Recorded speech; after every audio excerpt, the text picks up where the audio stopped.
Hello, everybody. I'm Skip Alzheimer. Welcome to the AV Geeks Lunchtime Streaming Show, where we watch old 16mm films, and that was some raw footage of the manufacturing process at this factory.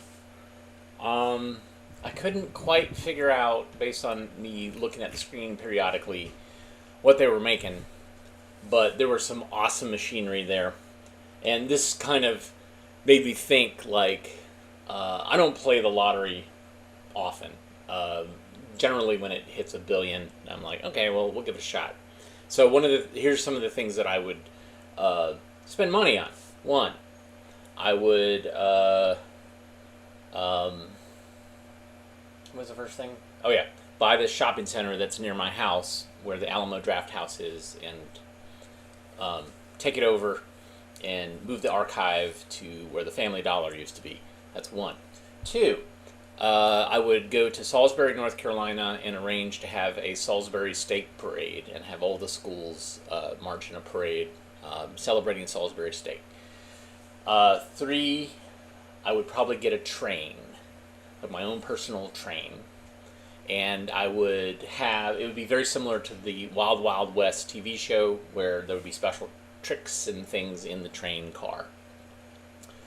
And finally, I would create a network where it would be similar to ESPN, but instead of sporting events, it would just be assembly line footage, and I would hire people to do kind of color commentary on it as they're watching it, and somebody who's keeping score. And so that would just be a whole network of assembly line footage, people watching. So there you go. So that's my wish list if I won $1 billion. So now you know. Now you know where my brain is. And we'd still do the show. That's what would be so great about this. I'd still do the show, but it would be from a train. Okay, so that film came from the Nelsons, who are film collectors who are used to be based in Houston but are moving to Oregon. And they sent us a bunch of films to scan for them. And so I'm showing them. So this next film is also from their collection. It's called The Winning Team. Are you part of it? Let's find out. Enjoy.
In the field of sports, teamwork builds the winner.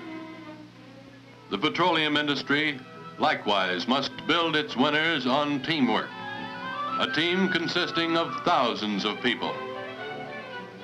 Gasoline and oil and grease and 100 other products of petroleum are available at low cost because of teamwork. The refinery works smoothly with the marketer and the supplier of crude oil, working round the clock to maintain an adequate supply.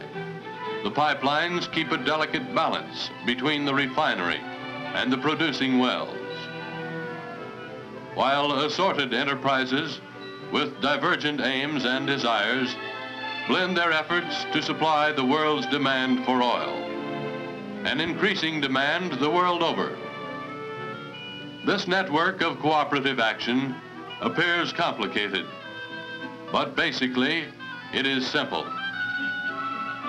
It is as simple as two roustabouts carrying a joint of pipe. It comes from individuals working together, giving mutual aid. Call it what you like: teamwork, cooperation, collective action. It gets the job done. No game of sports was ever played with greater team precision than these men show. It's done day after day. Man depends on man. There are no cheering thousands. Here, a job well and safely done is the reward of teamwork. They are playing for keeps, too. Full cooperation is the strongest shield against constant perils and impending threats to life and limb and property.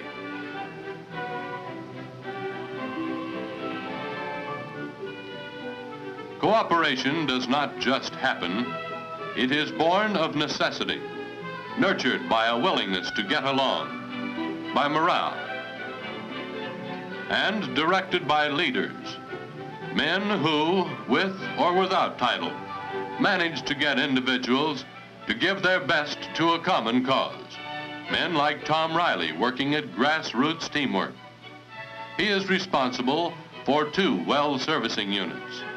On him and hundreds like him rests the job of getting people to work together willingly. As Tom watches Servicing Unit number 5 in action, he takes pride in noting that here are 4 individuals, all just naturally different, working smoothly and cheerfully together. They have achieved a level of teamwork that makes them hard to beat. There are few units in the district that can equal them in pulling a well or setting a pump. Watch the smoothness with which work flows from one man to another.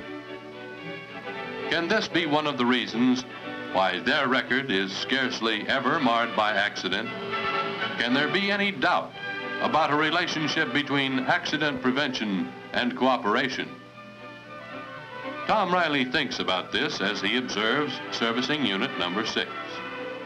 The equipment is the same as Unit number 5, yet they're not getting the job done. Riley sees it in the record. Well after well, they are taking 20% longer than normal. He sees it on the job. There is not the steady rhythm. Things are jerky.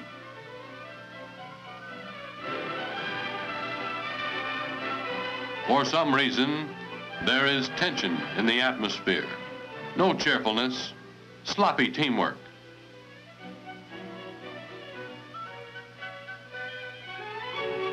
Tom hears it from the men. This roustabout is saying, I want to keep on working for the company, but isn't there some way I can get transferred out of that gang? Friction. But why? Why? Why is Unit 5 a good working team? Why is Unit 6 a ragged working team? Most of all, Tom is asking, how can I help those fellas to work together as a team? A good team. A winning team.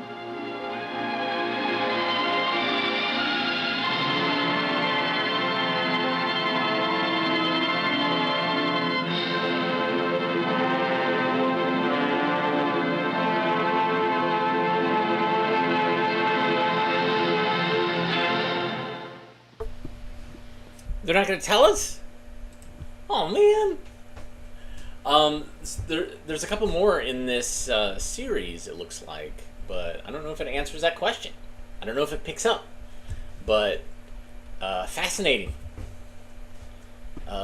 Team morale is low. Accidents high. Everybody doesn't want to work there. It's really, really cool. So this is traditionally... when I've shown films like this, like why is, they ask questions at the end, and why is it a problem? It's generally the manager's problem, and they are part of this a series made by Alcoa and by Calvin, distributed some of them by McGraw-Hill. Well, here's another McGraw-Hill film about labor relations called Grievance Hearing. Maybe we can pretend like this is a sequel to The Winning Team. There's a grievance. Enjoy.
This is Mary Carson. She has missed 6 weeks of work due to illness. Now she's reporting in for a physical before going back to her job in the assembly department. Only, it seems that Mary's records are gone.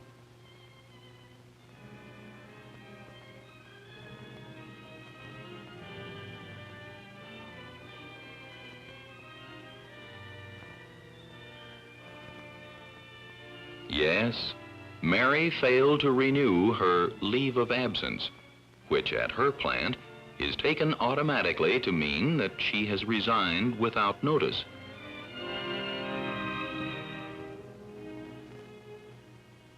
The nurse suggests that if Mary wants her job back, she should see the personnel man. But Mary anxiously asks for a pass to see her foreman. However, her foreman tells Mary that they hired someone to replace her a week ago. She'd better start all over again at the personnel office. Hi, Mary. Hi, Bill. Welcome back to the old mill, kid. What's cooking? You look a little bit depressed. Well, I was out 6 weeks, so they fired me. Well, didn't you see your foreman? Sure. Automatic quit, they call it. You know the rules. You're a steward. Well, didn't you telephone? No, I didn't. Didn't even think of it. I was just too sick. Well, that's enough for me. You're much too good a worker to lose because of some arbitrary rule. We're going to go back to see your foreman.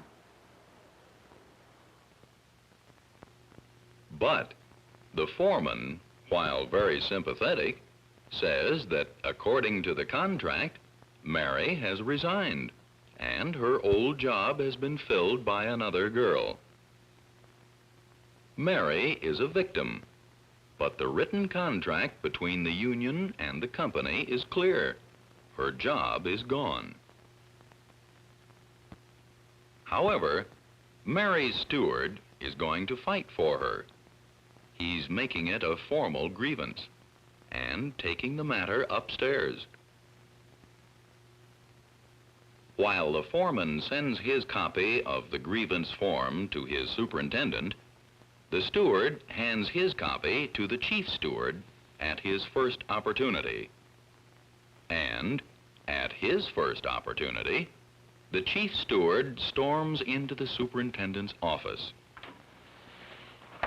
Hey, Johnson, how about this Mary Carson? You here again. This makes the 6th time this week. Yeah, and if necessary, I'll make it 20. Why don't you get off my neck and let me get some work done? Mary is a victim. In this battle of stubborn wills, the rights and wrongs of her case are being ignored.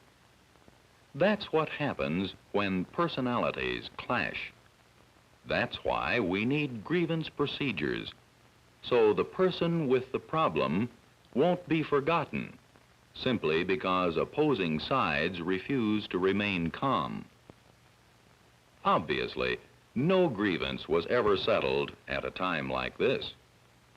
So, fortunately for Mary, her case went up into the final stage, to a hearing in the personnel man's office some days later. The personnel man, being more detached and less personally involved in the issues at stake, makes an excellent chairman for any grievance hearing. Plant manager. He called to say he'd be a little late. Oh, here he is now. Sorry if I held you up. Hi, Bob. Now for your two teammates. Present at this one, besides the personnel man as chairman, are the plant manager and the union grievance committee, composed of its own chairman and 2 other members. Well, gentlemen, we're ready if you are. Mr. Saunders and I have gone over this. We both know Mary. From what's down here, it looks like a pretty clear case. I'm puzzled. What's this grievance about? Well, we think there's a lot of merit to this case. First of all, Mary's a good worker, and she's got 3 years seniority with us. Ain't that right? That's right. Well, then you can't let her go without a thought. That ain't the way people treat each other. But, Bob... Now, wait a second. Mary is being penalized for being honest. She could have told you she phoned in. But the truth is she was so sick she couldn't even lift her head. Now, how do you expect to remember such technical details like... She could have telephoned. It was a major operation. She was in the hospital 3 weeks. As long as that? Oh, yes, we have the doctor's letter on that. Are you finished, Bob? No, I'd like to sum up if you don't mind. Now, we ain't saying that Mary didn't break a rule. Technically, Mary's at fault. Technically. But our point is, under the circumstances, that she was very, very ill, and because she is a good worker, and because she had 3 years of seniority with us, we object to having her kicked around just because of an arbitrary rule, even if it isn't a contract. But, Bob, you're asking us to renegotiate the contract. We're not asking to renegotiate the contract. We're just asking for a little justice. But, Bob, hold it. I didn't interrupt you when you were talking. Okay, go on. According to the contract, Mary Carson automatically resigned. We all know that. We don't deny it. And a new girl was hired to replace her. Now, it's no secret to you fellas that business is down a little at present. We can't take on any new help. We haven't a single requisition in personnel, not one. So, should we take Mary back and fire this new girl? Is that justice? Well, there must be some place for her. I ain't asking to give away the joint. Look, this ain't a legal case. Take the human point of view. She's a good worker. It ain't right. Now, listen, we like Mary. She's a nice girl, and we'd like to have her back, if we could find a place for her, and if we could get around changing that contract.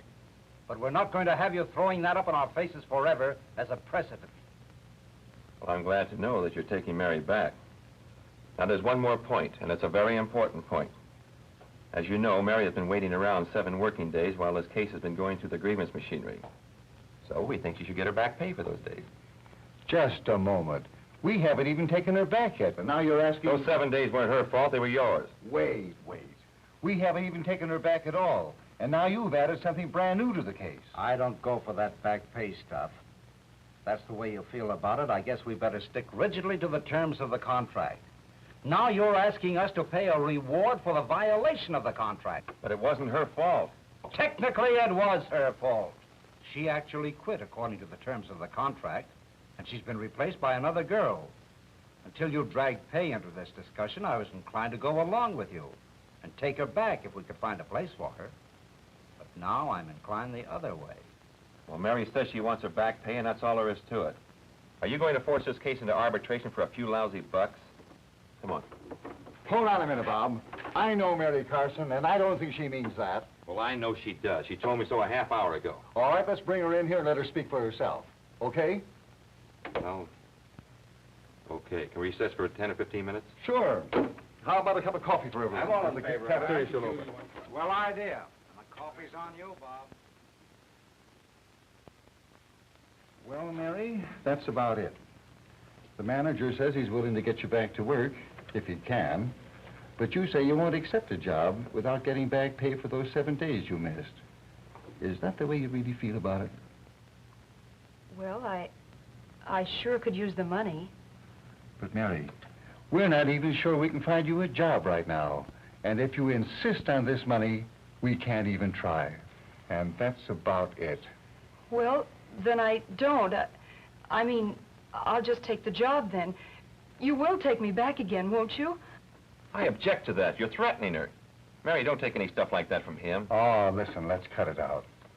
Mary, under Clause 56 of the labor agreement, you forfeited your job when you failed to renew your leave of absence, correct? And as you fellas very well know, we haven't been hiring. There just simply may be no job at all. And another thing, there have been 4 similar cases this year. Okay, Simon agrees, so don't give her the money. Mary, would you settle for your job back? Mm-hmm. 4 similar cases, all turned down. But this case is a little different. I know you'll hold it as a precedent against us if we reinstate her. Absolutely not. No. Hell no. What do you think, George? Are there any jobs coming up at all? Well, I know there's nothing in her old department, but there might be something in some other department in that same division. It's a pretty big one, you know. You haven't got any requisitions to hire from the superintendent's office. Nope, but I'll give him a call right now.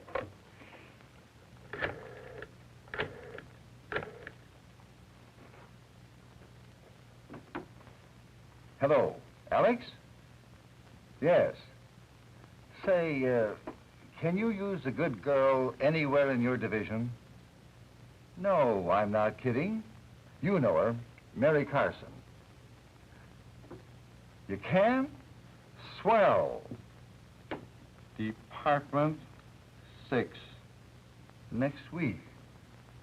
Say, Alex, do me a favor and get me off the hook. Take her on right now. She's been waiting for over a week. You know, this sick leave grievance. Are you kidding? You signed the form. You ought to remember. That's it. The one you battled over with the chief steward. Well, you naturally would remember the fight and not the case. Maybe now you guys will try settling some of your own grievances instead of making us poor personnel slaves do your work for you. Okay. Say, about Mary Carson, I'll send her over the first thing in the morning. George Saunders is right here, and we'll take care of the paperwork. Many thanks, Alex. Goodbye. Well, Bob, you satisfied now? Guess that does it. Hey, how about you, Mary? A different job, you know. Pay rate the same? Yes. You satisfied? Oh, yes. I just want to get back to work. Thank you. Thank you all very much. Well, back to the grind. Aren't you forgetting something, Bob? No precedent here, right? Well, we said we put it in writing, didn't we? No, you didn't, but we want it in writing. Let's do it right now.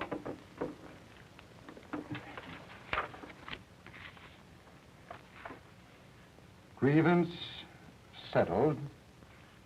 Employee reinstated. No break in seniority. We'll concede that. Effective date, March 12th. It's understood that this settlement has no precedent for any future settlement under Clause 56 of the labor agreement. Okay? Yeah. Okay with you, fellas? Suits me. Okay by me. Another grievance settled.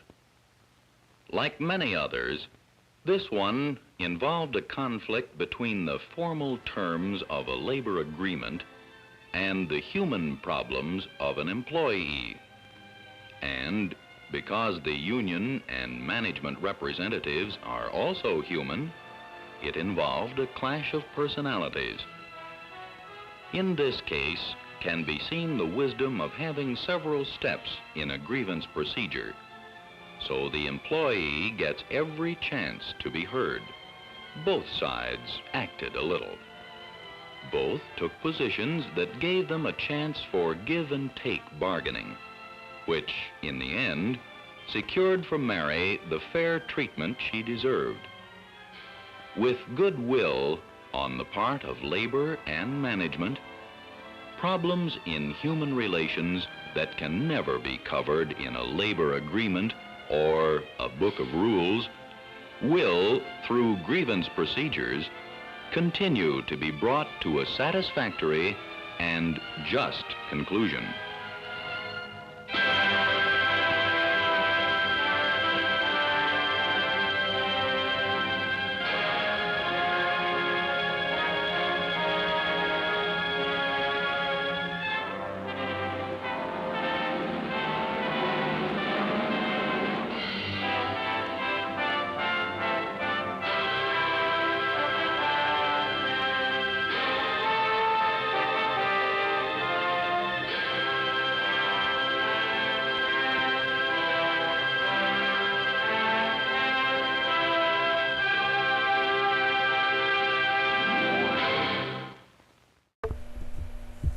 All right, Simon Legree.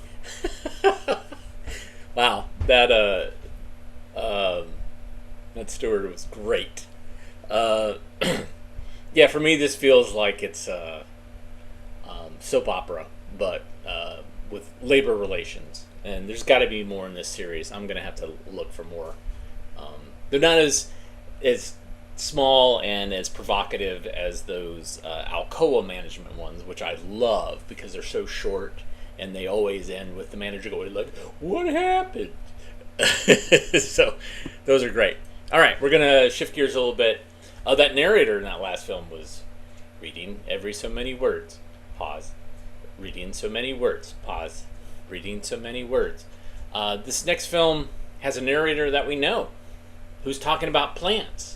And the vast irony is years later, you knew him because he talked about plants, among other things. Enjoy. This is A Gift from Dirk.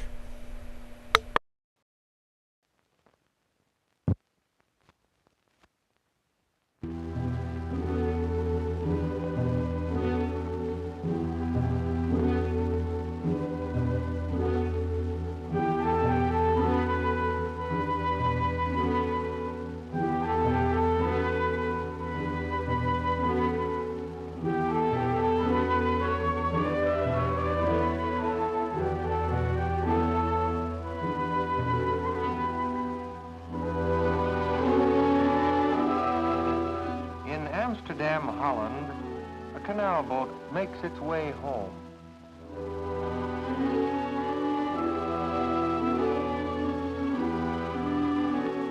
Dirk has lived on the boat all his for a living.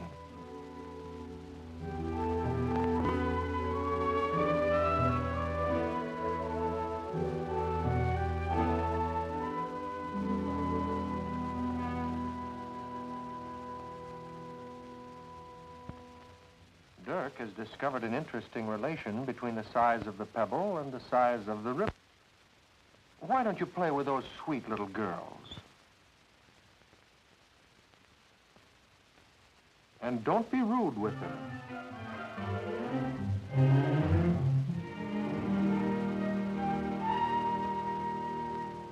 Next month is my mother's birthday.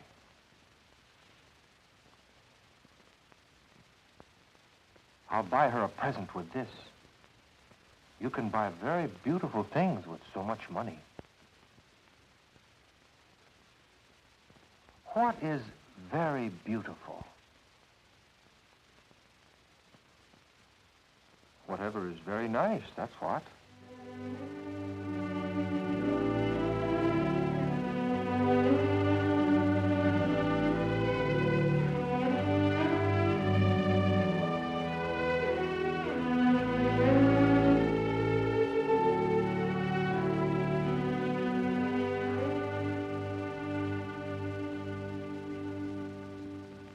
Father, what is very beautiful?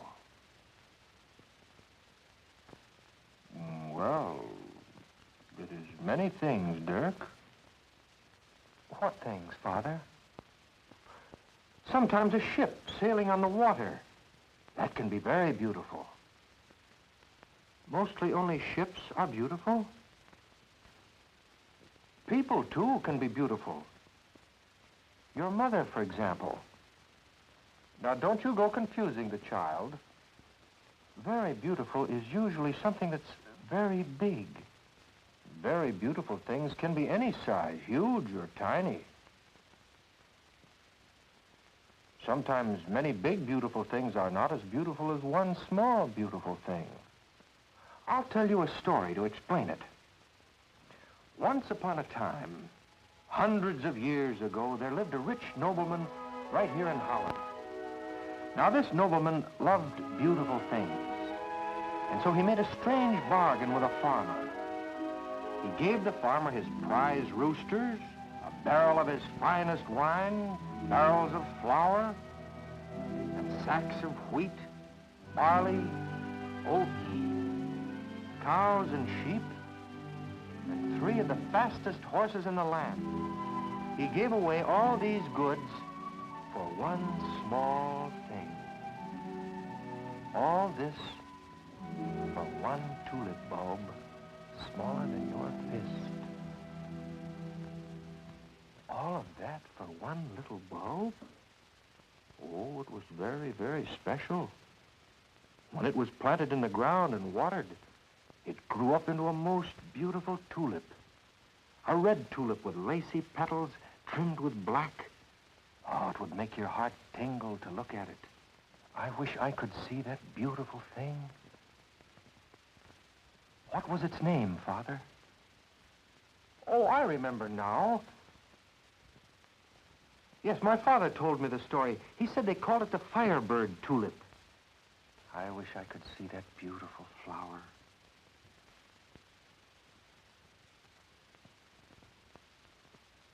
Next week, we will go on an outing to the Kirkenhof Gardens, where you will see the most beautiful tulips in the world. I'm sure we'll be able to see a firebird, too, huh?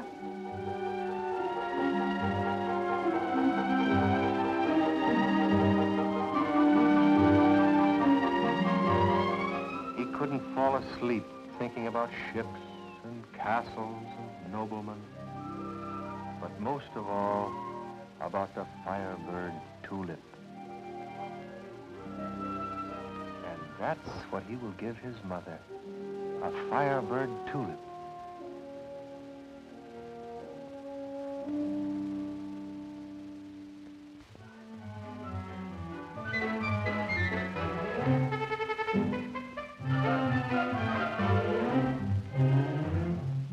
It is a lovely ride to the Kirkenhof Gardens.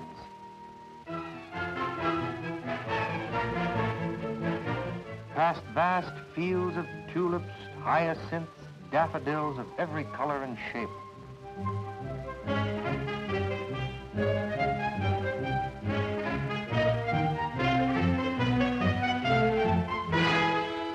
Kirkenhof Gardens, the great showplace where the bulb growers display their flowers in a natural setting.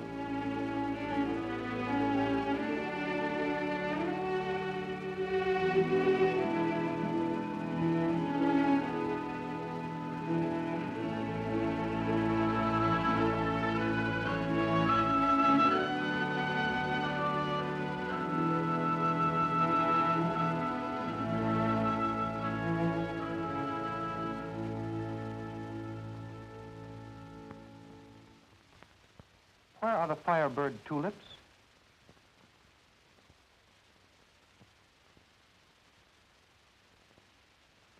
They haven't bloomed yet. Too early in the season. This is not acceptable to Dirk. Be patient. Maybe we will find an early one. For hours they wandered through the gardens. A garden full of lovely flowers, but no firebird.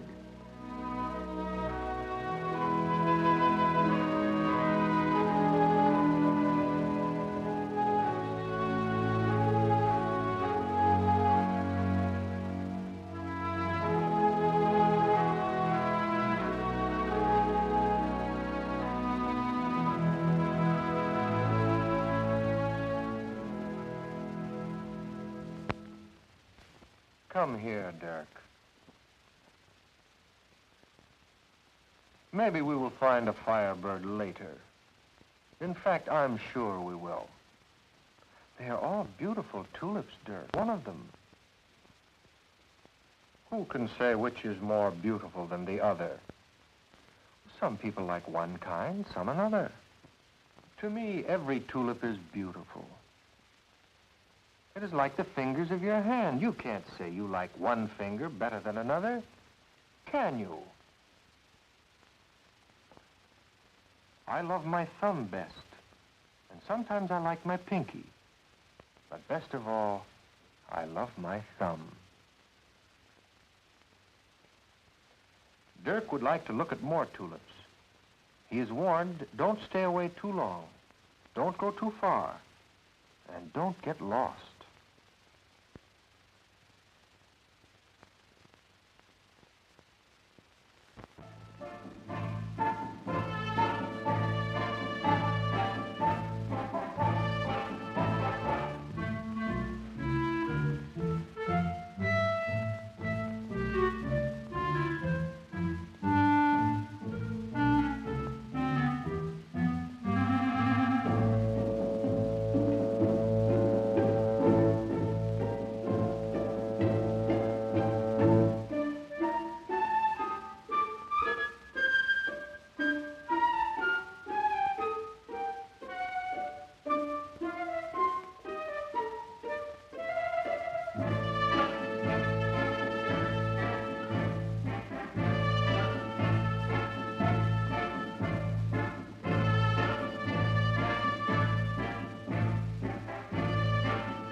Found many magnificent varieties, and even tulips that didn't look like tulips, but not the firebird.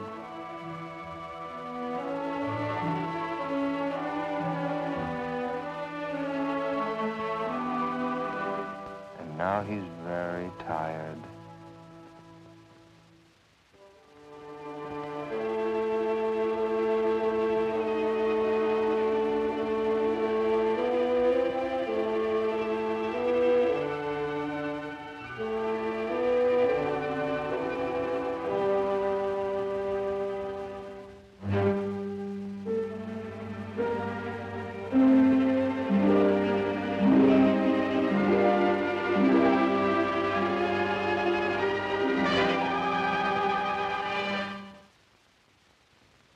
What are you doing here, little boy? Are you lost? I am looking for the most beautiful tulip in the world, the firebird. Have you ever seen a firebird? Then how do you know it is the best? Because my father told me.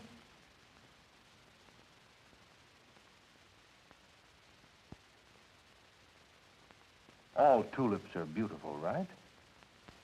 Some are just different. True? Different, but who can say which is better? The firebird is the best.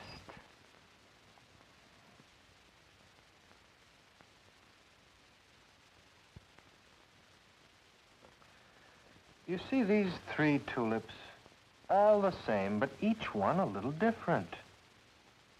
Now, I say this one is the nicest. If your father were here, he might say this is the nicest. And you might pick this one as the nicest.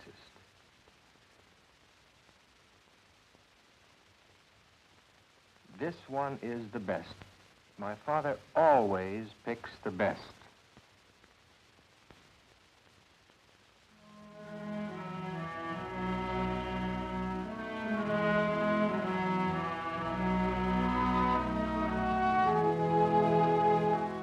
The gardener led him through the greenhouse, where over 1,000 varieties of tulips are grown.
Here are the firebirds.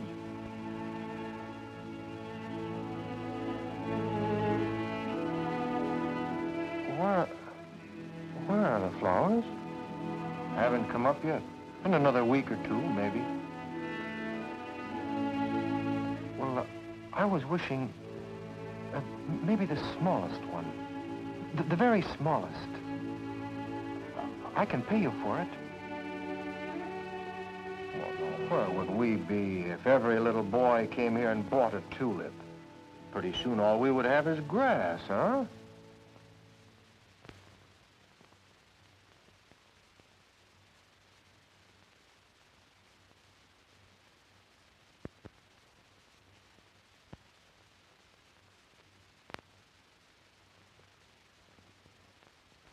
Hey, son, come back.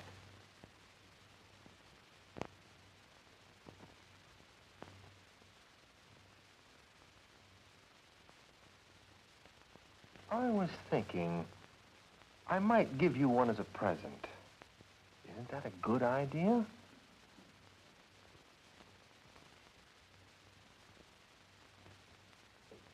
I must pay for it. My father said a man gave away horses and cattle and gold and velvet clothing for just one bulb of the firebird.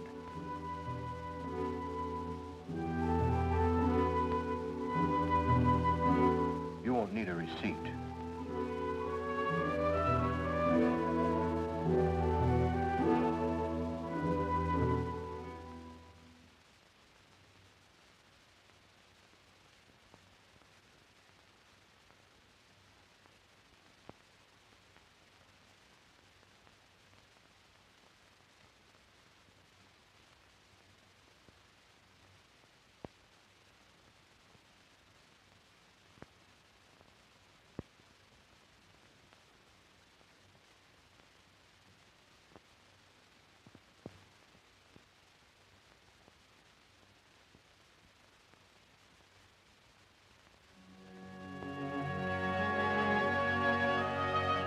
It was 2 hours later, and they were getting worried. I told you not to let him go. He probably fell into the canal. Why did I ever tell him that story about tulips?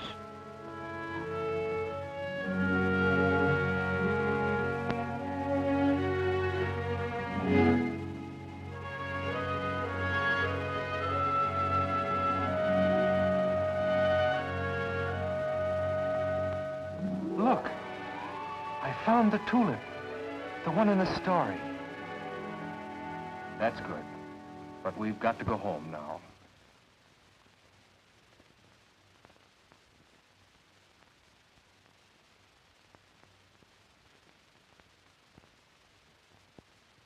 He watched and nursed it very carefully every day.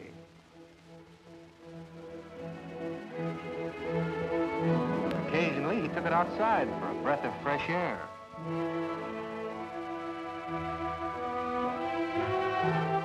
A sudden shower caught him unawares.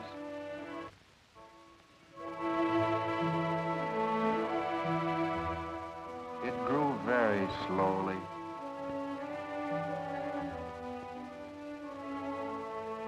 But one day,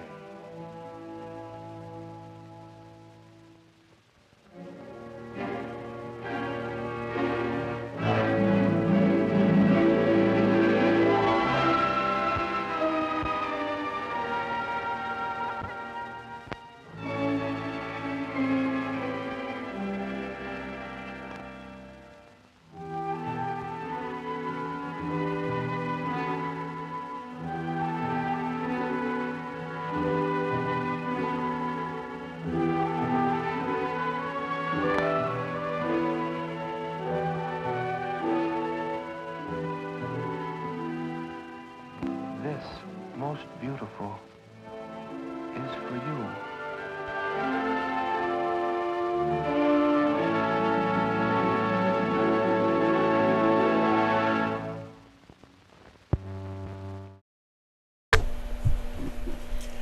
I gotta say, Hidden Grievance is more dramatic to me.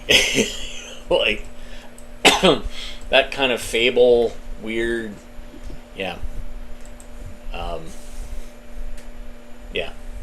It's so weird. They're like, let's create a narrative to explain why tulips are so wonderful and beautiful, and then we'll dub it into English, but we'll have Eddie Albert do it.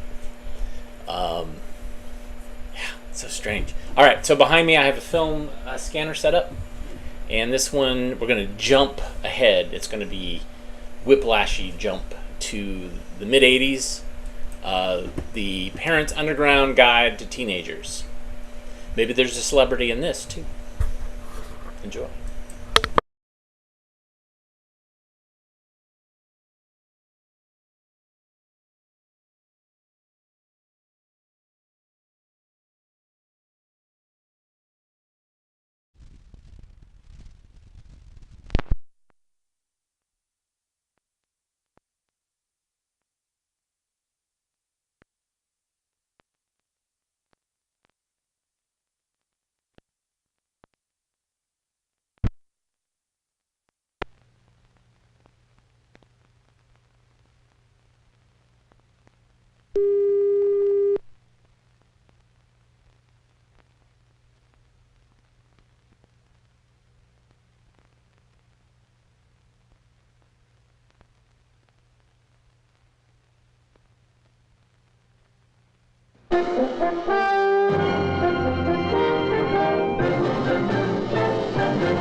Fear and failure to communicate often deepen the isolation between parents and teenagers concerned about the problem of drug and alcohol abuse. As part of the nationwide Chemical People Project, this program encourages new lines of communication in A Parent's Underground Guide to Understanding Teenagers. Hi, I'm Sarah Purcell. And I'm Clark Brandon. Welcome to A Parent's Underground Guide to Understanding Teenagers. We call it an underground guide because we have some unusual approaches to the subject. And because we're here to guide you through the strange foreign territory of your teenager's life. We're not going to hammer on what you already know, that literally millions of kids today are drinking and trying drugs, and that it's not just mild partying or an occasional fling. And it's not just in certain kinds of neighborhoods, and not just the bad kids. The truth is a majority of high school and junior high kids, and even some elementary school kids, are getting their hands on alcohol, tranquilizers, marijuana, and a lot of them are getting into trouble. Well, we're not going to come up with hard and fast, foolproof answers either. Those just don't exist. But we are going to look at some inside information for dealing with teenagers who have a drinking and drug problem. Our inside information comes from the experience of parents like you, as well as from the experts, the counselors, the teachers, everyone who's been out there trying to help these kids. And we're going to talk about some approaches you parents might want to consider, attitudes that have worked for some parents, actions that have worked for others. I think you'll see what I mean if you stay tuned to A Parent's Underground Guide to Understanding Teenagers. Well, this sort of thing just simply doesn't happen at our house. Drink? Oh, not my son. I don't know why you even bother to talk to him about it, since he's perfectly incapable of such behavior. Well, I certainly don't pry into his affairs. Oh, he may come in late sometimes at night. Kids do, and he may oversleep sometimes in the morning, and that's perfectly normal in the growing years. Oh, and anyway, he's always so thirsty when he gets up that it's perfectly clear he hasn't been drinking the night before. That child can drink a gallon of water when he wakes up. How do I know what my daughter's doing all the time? You don't want to be too overprotective. You just hope for the best. Maybe I don't ask certain kinds of questions because I really don't want to know the answers. But I tell her that she should call on me whenever she needs me, and I'll drop whatever I'm doing, really. You know how life is today. Everybody's so busy, running here, running there. We pass each other in the kitchen, and she'll need $10 here, $10 there. And I don't always know for what, but I don't want to know everything, you know? You got to give them a little room. You can't push them too hard. You just hope it will all work out. Well, if I interfere, it just causes trouble. Who needs it? You know, my kids aren't any different from other kids. I remember what it was like to be a teenager. You don't get enough sleep and, you borrow money from your friends. I mean, I know my kids' allowances certainly isn't paying for all those records they have. I know that. You know, at that time of life, your personality changes. You want to be alone more. You get moody. I mean, that's normal. We're not criticizing anyone for wanting to turn away. It's a common reaction. But when you find yourself making excuses for your kid and they begin to sound thin, even to you, maybe it's time to consider the first piece of some good inside information. Admit the problem. That's right. Owning up is the first step a caring parent can take to help his kid. When a parent denies there's something wrong, it makes it a lot easier for a young person to continue denying the problem, too. And it's true that no teenager likes to be told off for his alcohol or drug abuse. But he's not likely just to come clean all by himself or say, yeah, Mom, Dad, I drink, I do drugs, and I'm getting messed up. We're expecting a lot from parents watching this show. We're saying straight out that you have to take the initiative. There has to be an honest confrontation. Don't worry about offending your kid or making him mad at you. There's nothing offensive when you're making an effort to save your child's life. Teenagers may not admit it, even to each other, but deep down, most of them really do want guidance. They want their parents to be parents. Otherwise, there's just too much responsibility on teenagers, and they don't want that much, no matter what they say. Of course, once you do admit the problem, you could go too far in the other direction. Understandably, you might panic at first. Here's what we mean. When my baby started acting strange, I didn't give it a thought. Kids rebel. I rebelled. I did what I thought was the right thing. I left her alone. I wanted to help, of course, but she made it very clear she didn't want my help. It got worse and worse. It was horrible. She showed up drunk at Thanksgiving. Drunk or something else. It was bad enough being mortified in front of her grandparents, having to handle her father's reaction. But the worst part, she was such a monster. Slovenly, slurring her words, saying ugly things on purpose. There it was, my baby, the drunk. I was frightened. It was like being in an earthquake, nothing to hold on to. I couldn't think straight. So what was I supposed to do? I'd lived my whole life for the kid, right? You think I work the way I do because I like driving myself into an early grave? I take pressure all the time. I work with idiots, let me tell you, just so I can come home to peace and quiet and a loving family. Huh. That has to be a joke. This deaf mute, living off me and never a decent word. I just couldn't figure it. Couldn't figure it. Stupid, I guess. Just never occurred to me that he was stoned all the time. So what was I supposed to do? Live with that in my own house? No, sir. He's out. He's out. He's out till he gets off that stuff. I'm not having a loser around just choosing to throw his life away and making a fool out of me, right? No more. He's out in his ear. I won't have him around. I can't have him around. I know you'll agree with me that those two have done something that we all do, overreact. So here's an underground guide tip, some additional inside information. Panic isn't the answer. Overreacting means losing self-control, losing your temper. The professionals who specialize in these problems will tell you that making you lose your temper is the teenage abuser's first weapon. When you lose your temper, your self-control, you temporarily lose the chance to help. So you may have to step back from the problem. Maybe discuss it with other parents going through the same thing. Find out if they've had similar problems. Even with movies and television, I just didn't pick up on it at first. Well, the truth is I didn't want to. Mm-hmm. Just another phase, I kept telling myself. Well, with me, I was just half listening. I'd be doing something and I'd overhear my daughter on the phone. And maybe I did hear on some level that she'd lewd out in history class, but it didn't register. If I thought about it, I probably thought that it was teenager slang for being bored or disgusted or, I don't know. Besides, I wasn't running around looking for clues, for God's sake. I know what you mean. It really was the farthest thing from my mind. Although I did pick up on some clues here and there, something I would read or hear at the office.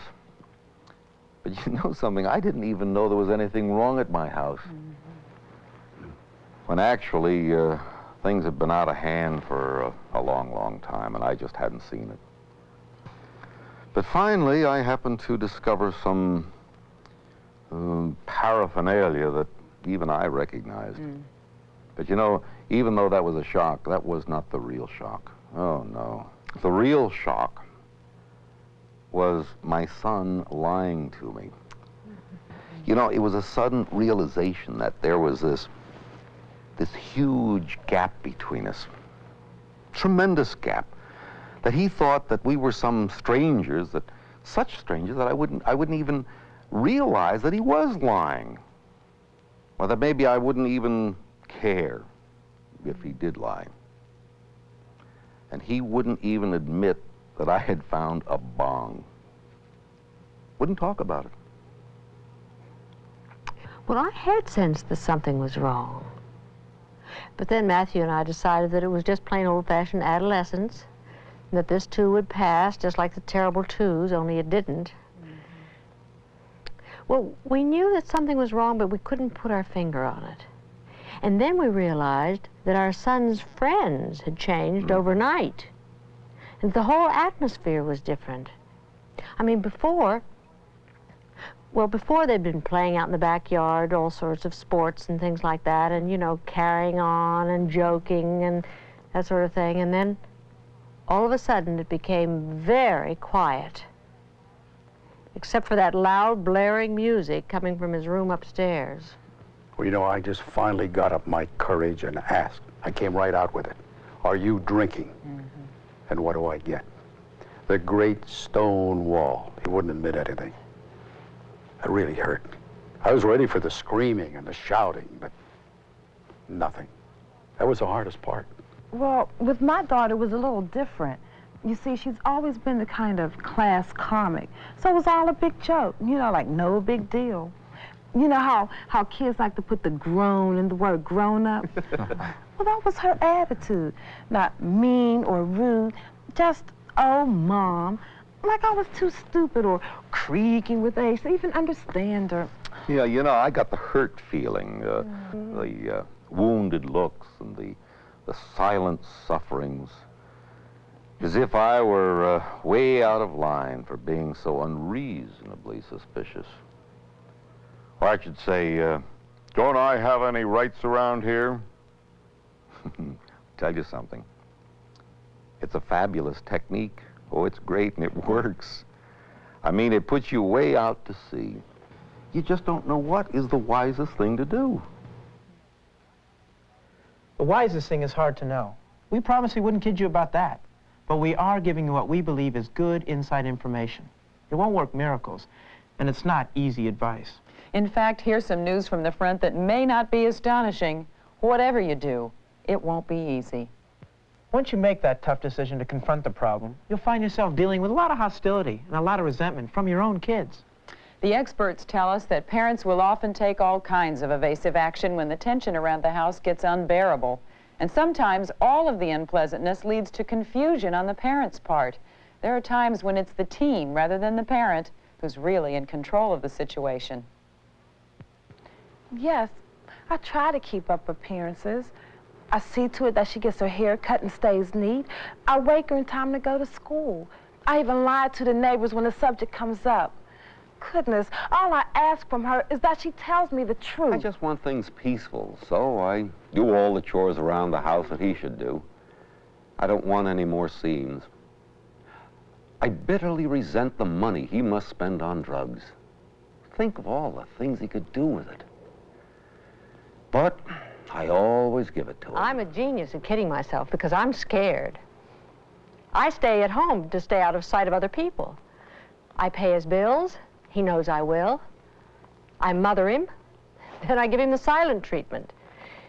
It seems that I'm the one who's out of control. I tell my wife not to yell at him. Then I yell at him.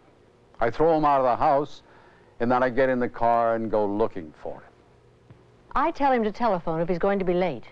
And then if he does telephone first, I argue with him and scold him for being late. I refuse to put up with another physical assault just because he's drunk. Then I put up with another and another. I beg her not to drive when she's high. Then I try to get her out of trouble when she gets caught driving while she's high. I try to reason with him. I cry over him. I pray he'll quit drinking. I worry over her. I call the police. I swear at him. I pray the booze will kill him. I hate her. What you've just seen are some of the classic evasions. These are the ineffective tactics that most parents use at first when the teenage alcohol or drug abuser is allowed to take over. The life of the whole family revolves around the kid with the problem. It wears everyone down. One common way of getting some release from the tension is for parents to blame the schools or society or their spouses. It's a natural reaction. Won't do a bit of good, though, but it feels good for a short while. There is something you can do about that. Stop passing the buck. Don't blame society or teachers or the bad kids or everyone else. Without blaming society, it is useful to remember that we do live in a fixed society. We're told constantly in subtle ways that if something is wrong with us, there's something that we can take to get a quick fix. Well, kids have a point, you know, when they say that they see their parents drink or take too many tranquilizers. They see the double standards, so a kid who's abusing alcohol is likely to say, well, why not? My parents do. Call it the permissive society or whatever. There is a pervasive attitude that if it feels good, you can do it. Just pay a little money and your problems will be solved. Designer jeans will give you a sexy figure. Alcohol will make you feel better. If no one pays attention to you, use something. That's advertising. It reflects our society. The television generation has been given a message over and over, and it goes like this. If you want to be the most important person in the world, buy our product.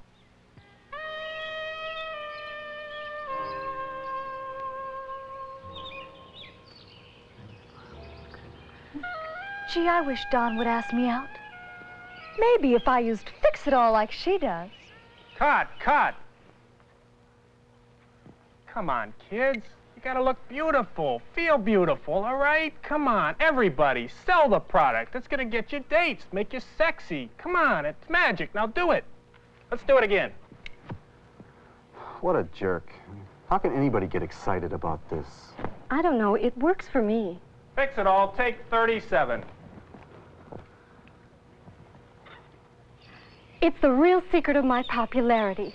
It makes me beautiful, witty, and fun. And it's proven in laboratory tests. Guaranteed or your money back. Give it a try. Cut. That's more like it. Think of all those wimpy kids out there just waiting to try Fix It All. Okay, next scene. Maybe I really do need Fix-It-All. Ads for liquor have the same hidden message. Drinking is what beautiful, sexy, happy people do. It's an important part of the good life, life without worries. Well, that's the world all of us grew up in. We think that we're not okay, that each of us is inadequate without the aid of some new, improved product. The famous shortcut to happiness in the eyes of millions is a drink or a pill. We've got to remind kids that the magic's not in the bottle, the magic's in them. There are kids who can tell you the perfect formula for almost any mood you want, what to combine with what to make something happen. But that's a bad deal, Clark, because most kids don't understand what alcohol and drugs do to the body or why. They can sound very knowledgeable, but it's all street talk. From the outside, today's generation can look pretty sophisticated, though they believe some pretty foolish superstitions.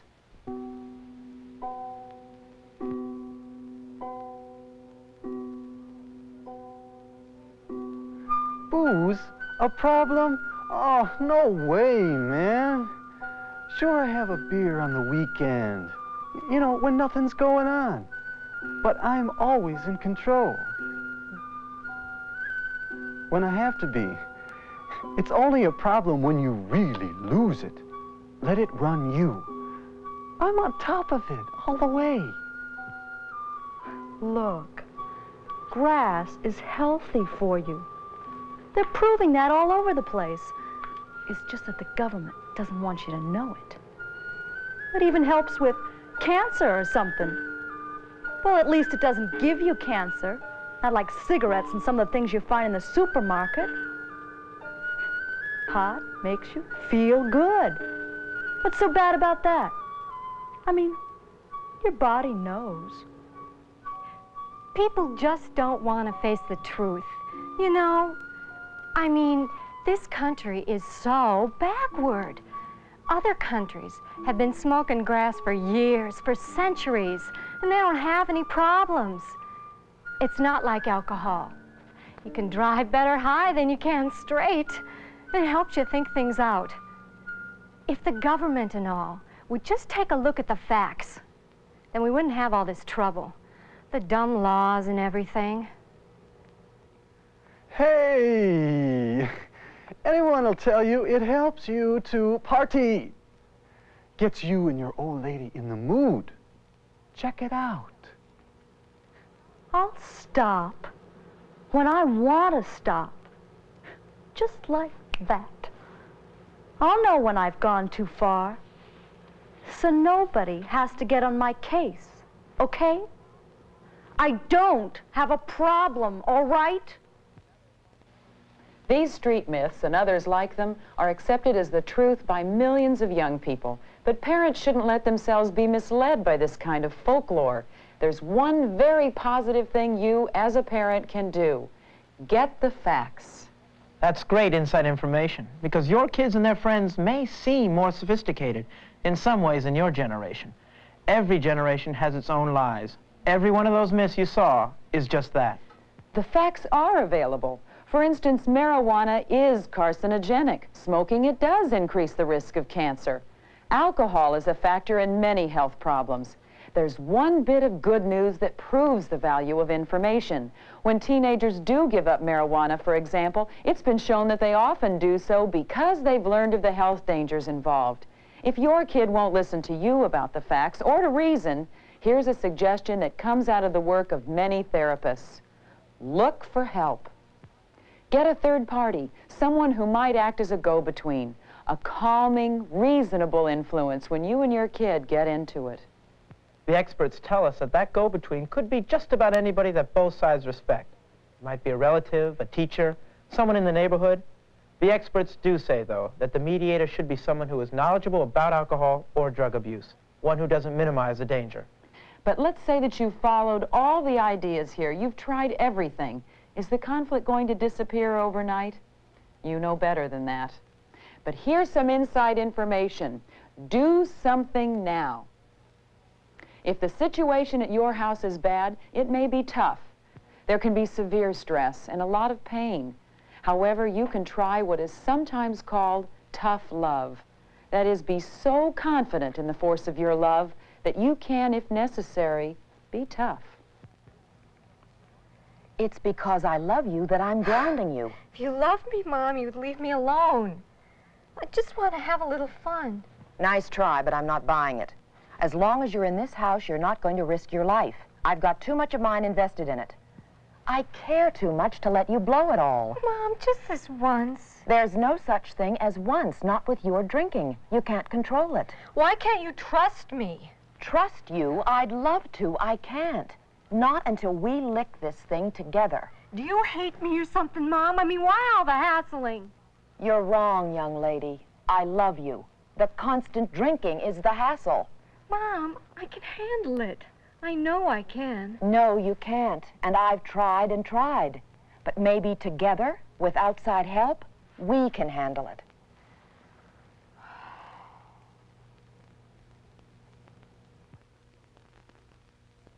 I just don't know what to do next.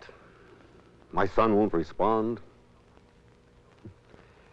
You know, I don't expect a miracle, but I certainly expected something a lot easier than this. You know, I tell you, without the support of parents with the same kind of problems I have, I just don't know what I'd do. Well, my wife and I sure don't claim to know everything. Nobody seems to be able to tell us much either, you know? I don't mean to say that other people haven't been helpful. You learn about other families, you get some ideas, you get the feeling you're not alone. But answers, take a couple of steps forward and one step, maybe two steps backward. But I have decided one thing. Sure, I'll try to understand why my son thinks he has to drink or take drugs. I'll try to understand if it takes years. But right here and now, today, I understand only one thing. I want him to stop. I want him to come back to life. Where there's that kind of love, there's great hope. It might be a long war, and it could be a brutal one, but it can be won. Here's an important tip for that struggle, Sarah. Shortcuts won't do. Just cutting off the alcohol or drug supply is no help if that's all you do. Your son or daughter can always find another supplier. So even as you begin the war against the substance itself, remember to look for the roots of the problem. That brings us to our last bit of inside information. Keep your lines open. Keep talking to your child about the problem, and equally important, keep listening.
Wow, that was something. That was something. Sarah Purcell from Real People. She shows up on some other things that I've scanned over the years too. I think she was on some LA TV station, kind of doing a celebrity bit on local television. Yeah, I love little vignettes of angry parents and disenfranchised young people. Pretty great. Anyways, yeah. Thanks for tuning in today. If you like what you saw, you can hit the thumbs up, the like button. You can donate via the super thanks button. That money goes towards buying things like box cutters. For some reason, I bought a bunch of box cutters and they're all gone. So somebody is stealing box cutters over here. But money will go towards that, and coffee, and other things.